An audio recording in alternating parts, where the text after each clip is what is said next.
ভারতীয় আগ্রাসনের প্রতিবাদে আখাউড়া অভিমুখে লং মার্চ কর্মসূচি শুরু করেছে বিএনপির ৩ সংগঠন।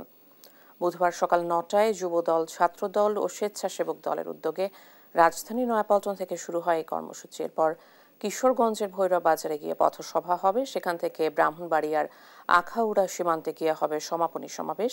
এতে বিএনপির নেতাকর্মী সহ সাধারণ মানুষ অংশ নেবে বলে প্রত্যাশা আয়োজকদের। এ নিয়ে আরো জানাতে নয়াপল্টন থেকে সরাসরি যুক্ত হচ্ছেন সহকর্মী শাহাদাত নিশাদ। নিশাদ, জনস্রোত কেমন দেখছেন আর ভারতীয় আগ্রাসন রুখতে কি বলছেন অংশগ্রহণকারীরা?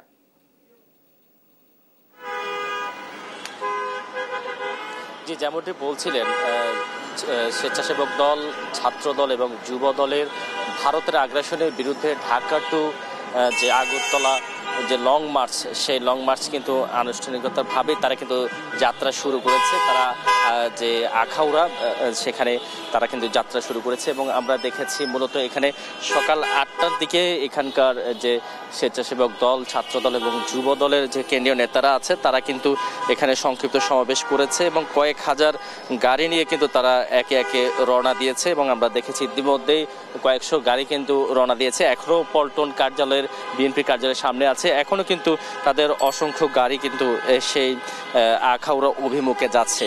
তো আসলে যে তিনটি যে সংগঠন, সেই তিনটি সংগঠনের যে নেতাকর্মীরা তারা যে বার্তা আসলে সংক্ষিপ্ত সমাবেশে দিয়েছে, বাংলাদেশের দূতাবাসে হামলা, পতাকা অবমাননা, ভারতের মিডিয়ায় বাংলাদেশের বিরুদ্ধে যে চলমান যে তথ্য সন্ত্রাস চলছে, বাংলাদেশের অভ্যন্তরীণ বিষয়ে যে অযথা হস্তক্ষেপ করা হচ্ছে, সেই বিষয়গুলো নিয়েই তারা মূলত লং মার্চের যাত্রা শুরু করেছে এবং একই সাথে তারা যে বিষয়টি জানিয়েছে তাদের লং মার্চটি পল্টন থেকে ফকিরাপুল ইত্তেফাক মোড় হয়ে সেটি ফ্লাইওভারে উঠবে এবং এরপরে signboard, Chittagong road, Kashpur road এবং যে গাউসিয়া চনপাড়া, সেখান থেকে একই রোডে ভৈরব পৌঁছাবে এই লং মার্চটি এবং ভৈরবে তারা পথসভা করবে এবং সেই পথসভা করে আখাউড়ার যে স্থলবন্দর রয়েছে সেই স্থলবন্দর অভিমুখে তারা আবারও রওনা দিবে এবং সেখানেই তারা যে আগরতলা সেখানকার যে স্থলবন্দর রয়েছে সেই স্থলবন্দরে সেখানে তারা আবারও সংক্ষিপ্ত সমাবেশে যুক্ত হবে এবং তারপরে সেখান থেকে তারা যে বার্তাগুলো দেবে যেন বাংলাদেশের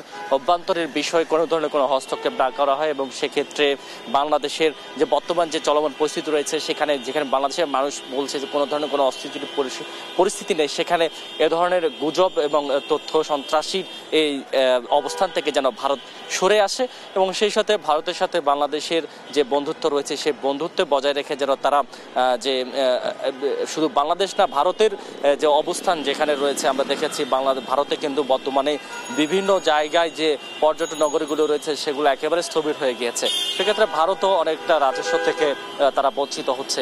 তো সবকিছু মিলিয়ে যে আসলে একটি পার্শ্ববর্তী দেশের সাথে আরেকটি দেশের যে শত্রুতা, সে ধরনের কোনো গুজব থেকে সরে এসে যেন প্রকৃত যে খবর, যে প্রকৃত জায়গা থেকে যেন তারা একত্রিত থাকে, এমনটা আহ্বান জানানো বলে এখানে তারা জানিয়েছেন এবং একই সাথে সেখানে যে মুসলমানদের প্রতি যেন কোনো ধরনের কোনো নির্যাতন না হয়, কারণ যেহেতু বাংলাদেশে এই ধরনের কোনো ধর্ম নিরপেক্ষতা নেই, তারা যে একই সাথে মিলেমিশে চলে, সেই ক্ষেত্রে যেন সেই বিষয়টিও তারা মাথায় রেখে তারা চলে, সে বিষয়ে তারা দাবি জানাবেন বলে আমাদেরকে জানিয়েছেন। তো এখন পর্যন্ত যে অবস্থান আমরা দেখতে পাচ্ছি, এখানে এখনো পল্টনের যে বিএনপি কার্যালয়, সেই বিএনপি কার্যালয়ের সামনে এখনো অসংখ্য গাড়ি রয়েছে। তারা মূলত ৮টায় রওনা দেওয়ার কথা ছিল কিন্তু তারা ৯টা থেকে রওনা দিয়েছে এবং সেখান থেকে এখন আমরা সামনে কয়েকশো গাড়ি দেখেছি, তারা সেগুলো যাত্রা শুরু করেছে। যেহেতু ঢাকার মুখে যানজটের একটি নাকাল রয়েছে, অবস্থান রয়েছে এবং বিভিন্ন সিগন্যালের কারণে কিন্তু আস্তে আস্তে পল্টন কার্যালয়ের সামনে থেকে একে একে গাড়িগুলো যাচ্ছে।